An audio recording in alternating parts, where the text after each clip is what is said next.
Karena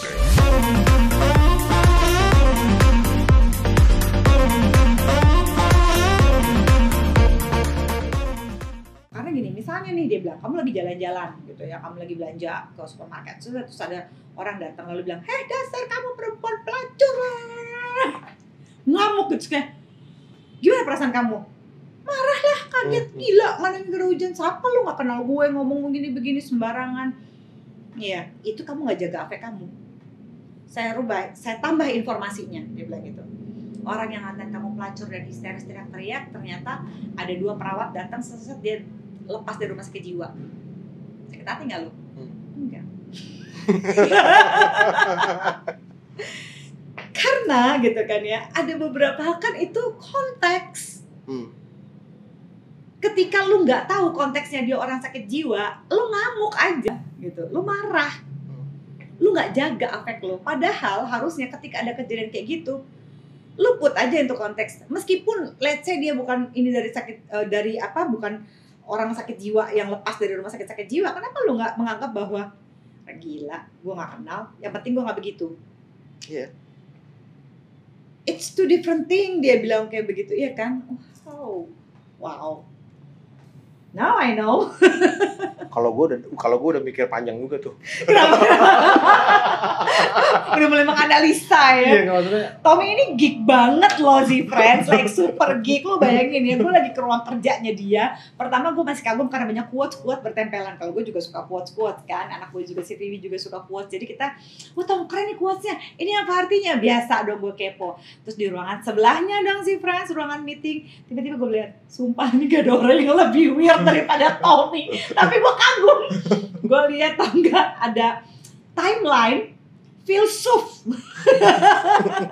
René Descartes salah, ada siapa, Immanuel Kant, semuanya ada di situ sih friends, dengan timeline tanggalnya mereka lagi, itu tanggal lahir atau tanggal mereka mengeluarkan teori-teorinya itu?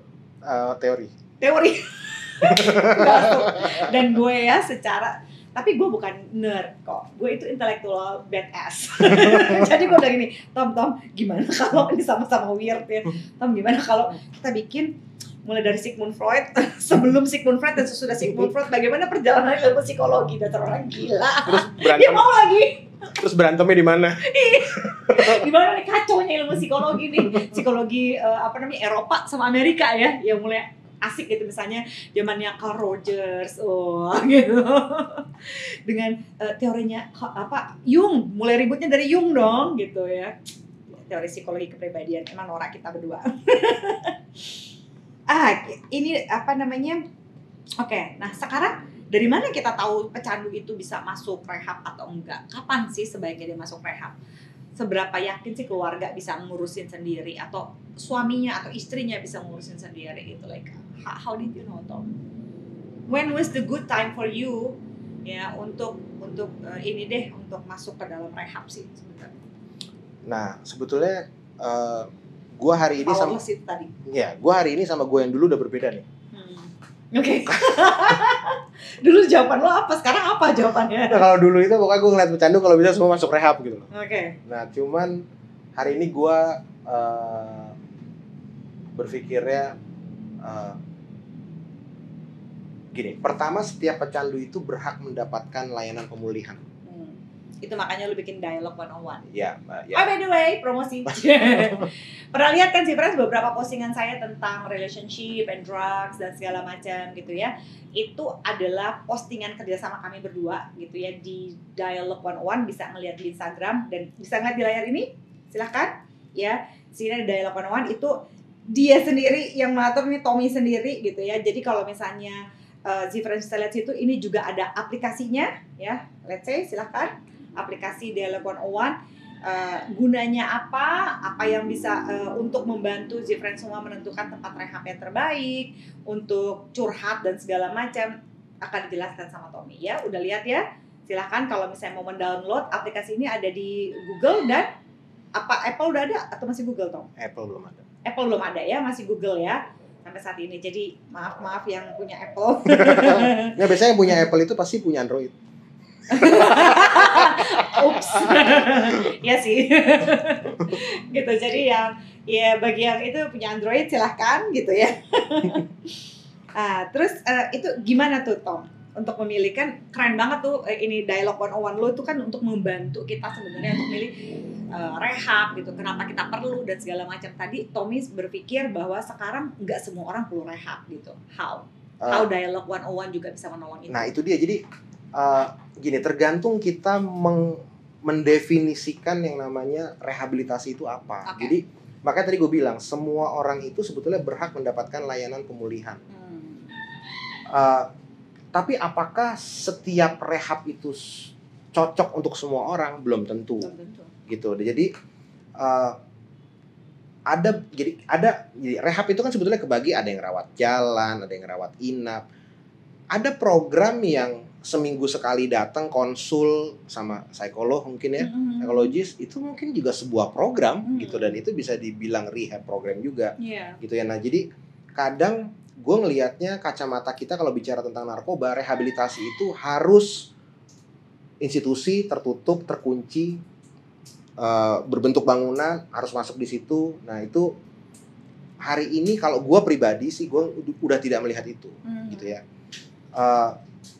Yang paling penting itu adalah setiap orang itu berhak mendapatkan layanan pemulihan. Nah, pertanyaannya adalah kapan dia harus mendapatkan sebuah layanan pemulihan. Pertanyaannya adalah itu. Nah, sebetulnya pada saat dia ada di fase addiction. Jadi bukan pada saat. Jadi kalau masih abusive? Enggak, jadi gini. Setiap orang yang ada di dalam fase addiction itu pasti harus mendapatkan layanan pemulihan. Itu udah pasti. Udah pasti. Kalau gitu abuse? Ya. Kalau abuse, dia harus. Abuse ya, kalau abuse, minimal kita nih, siapapun orang yang peduli dengan permasalahan drug addiction, itu harus lebih bisa memberikan awareness campaign bahwa dia sedang ada di dalam situ dan itu cukup membahayakan. Gitu. Kayak misalnya gini ya, misalnya gue lagi cari bahasa yang halus sebenarnya. Tapi rasa disensor, ada penggunanya ada di YouTube ini, jangan sedih saudara. Kayak gue misalnya gue berpikirnya gini ya. Kalau misalnya gue bikin campaign ya, misalnya gue bikin campaign iseng, misalnya gue diperbolehkan bikin campaign poster gitu ya. Gue belain lu sih Tom, apapun itu, seaneh-anehnya lu. Terus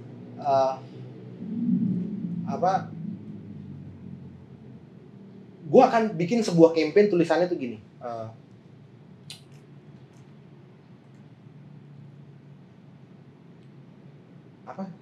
Tulisannya misalnya gini ya,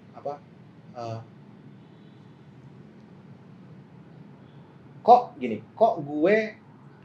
gue ngantuk ya, jangan-jangan cimengnya jelek gitu. Jadi nggak, ini ya misalnya gue akan bikin campaign itu gitu ya. Kok gue nggak, atau nggak gini deh, gue udah siap-siap, yang tadi dia aneh udah siap, atau gini, kok gue ngantuk ya, jangan-jangan barangnya jelek gitu. Barang orang itu kan berpikir luas, barang yang bikin barang berarti barang yang nggak high on ya. Iya, berarti kan orang akan berpikir barang yang tidak membuat ngantuk. Nah itu jadi banyak kan gitu ya, bisa ekstasi, bisa sabu, bisa macam-macam deh gitu ya, bisa yang bikin happy pura. Iya, gitu, bisa happy five mungkin gitu ya. Nah, mungkin gue akan bikin campaign yang kayak gitu. Kenapa? Karena di bawahnya itu gue akan pakai cara-cara orang promo harga murah gitu. Jadi misalnya diskon 70% term and condition gitu. Pakai kecil gitu ya. Nah, terus habis itu di kecilnya itu tadi gue bilang misalnya, kok gue ngantuknya barangnya jelek kali ya. Terus kecil gitu gue pakai bintang. Gue di tahapan abuse apa addiction ya gitu. Gue akan tanya di situ. Gitu loh. Nah, jadi ya mungkin nah jadi kalau gue mikirnya, kalau kita mau bicara tentang prevention pada saat dia ada di abuse tadi, untuk naikin awareness-nya, harusnya kampanyenya itu lebih komunikatif dan bersambung. Dia harus bercerita gitu loh. Using their own terms. Iya, jadi sekarang gini ya, makanya gue bilang gue sebetulnya lagi cari bahasa yang halus gitu. Jadi gak apa-apa sih, gak apa-apa. Ya, sekarang jadi lebih nempel juga di otak ya si Francia. Iya, sekarang gini ya, gitu. Iya, sekarang gini. That's cool. Gue percaya banget nih hari ini motivasi orang untuk olahraga itu akan jauh lebih tinggi. karena corona nih, ya kan? Iya. Kenapa seperti itu? Karena semua quote tentang sport itu benar-benar kena dengan lifestyle-nya. Nah, pertanyaannya adalah quote tentang awareness drug addiction itu kena dengan lifestyle-nya tidak? Cuma sering stop narkoba.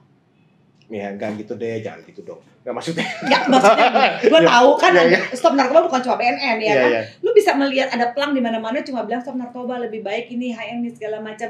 Nah, pertanyaan gue sama, kalau buat gue gitu ya, iya gue bukan gak make, buat gue sih biasa-biasa aja. Tapi pernah dalam satu keisengan gue tanya sama adik gue atau teman-teman adik gue gitu ya, misalnya lagi jalan nyetir gitu. Lu kan pernah make ya, kalau lu dikasih ini kayak begini, do you wanna change your behavior? Enggak juga. Iya, Atau itu kan cuma iklan gitu loh. Atau di challenge misalnya, atau misalnya gini, misalnya gini, gue percaya banget pemerintah kita itu punya segudang informasi tentang jenis-jenis narkoba.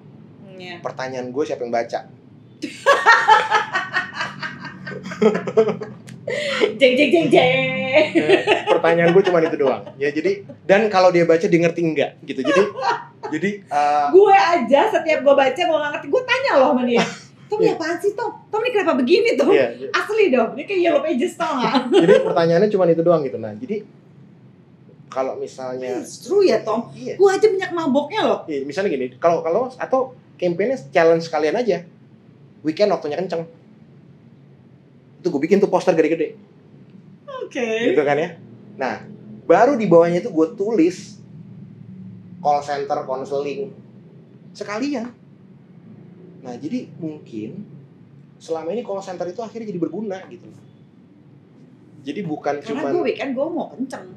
Iya. Akhirnya gue jadi, gue ini perilaku adiksi. So what should I do? Call center. I ask for help. Iya.